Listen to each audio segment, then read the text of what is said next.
தோழர்களே, இந்த ஆல்ஃபா மேல் அப்படிங்கிற கான்செப்டே அதர பழசான இத்துப்போன கைவிடப்பட்ட ஒரு கான்செப்ட்.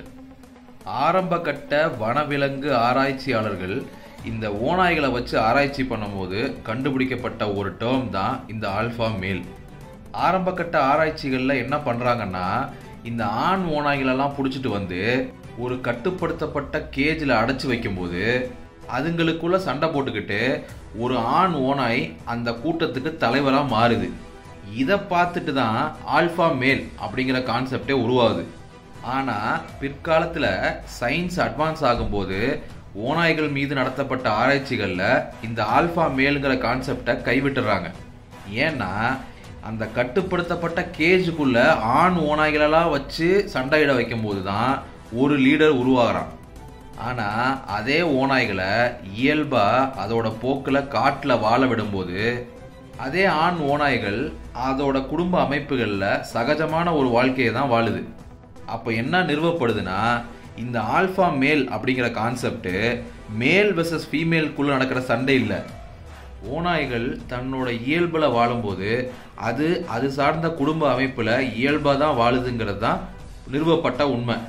ஆனால் இப்போ இந்த ஆல்ஃபா மேல் அப்படிங்கிற கான்செப்டை எப்படி திரிச்சு வச்சிருக்காங்கன்னா, டாக்ஸிக் மஸ்குலானிட்டி பேட்ரியார்கியை கேரி பண்ணுற ஆண்கள்லாம் ஆல்ஃபா மேல் அப்படின்னு திரிச்சு வச்சிருக்காங்க. டார்வின்ஸ் தியரியை சர்வைவல் ஆஃப் த ஃபிட்டஸ்ட் அப்படின்னு நம்ம தவறாக கோட் பண்ணிக்கிட்டு இருக்கோம். ஆக்சுவலாக அவர் சர்வைவல் ஆஃப் த ஃபிட்டஸ்ட்னு சொன்னது வலிமையானது வெல்லும் அப்படிங்கிறத கான்செப்ட் இல்லை. கால மாற்றங்களுக்கு தன்னை பொருத்தி கொள்கிற, அதற்கு ஏற்றவாறு தன்னை தகவமைத்துக் கொள்கிற உயிரினங்கள் தான் வாழும் அப்படிங்கிறது தான் survival of the fittest. Darwin's தன்னோட தியரியில இன்னொரு விஷயத்தையும் சொல்லியிருக்காரு, செக்ஷுவல் செலக்ஷன். இந்த சர்வைவல் ஆஃப் த ஃபிட்டஸ்ட் பிரபலமானது மாதிரி செக்ஷுவல் செலக்ஷன் பிரபலமாகவில்லை. அந்த செக்ஷுவல் செலக்ஷன்ல அவர் என்ன சொல்றாருன்னா, என்னைக்குமே எந்த உயிரினங்கள்லையும் பெண்கள் தான் யாரு கூட செக்ஸ் வச்சுக்கணுங்கிறத முடிவு பண்ற இடத்துல இருக்காங்க அப்படிங்கிறது தான் செக்ஷுவல் செலக்ஷன். ஆனா நம்ம கலாச்சாரத்துல அந்த இயற்கையான செக்ஷுவல் செலக்ஷனுக்கு முரணா நம்ம இங்க அகமண முறையை திணிச்சு வச்சிருக்கோம். தாய் வழி சமூகத்தை தந்தை வழி சமூகமா மாத்தி வச்சிருக்கோம். இப்படி இயற்கைக்கு முரணா உருவான கான்செப்ட் தான் இந்த ஆல்ஃபா மேல்.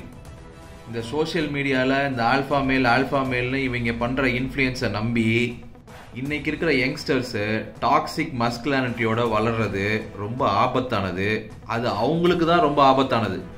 ஏன்னா செக்ஷுவல் செலக்ஷனில் நீங்கள் தோற்று போயிடுவீங்க.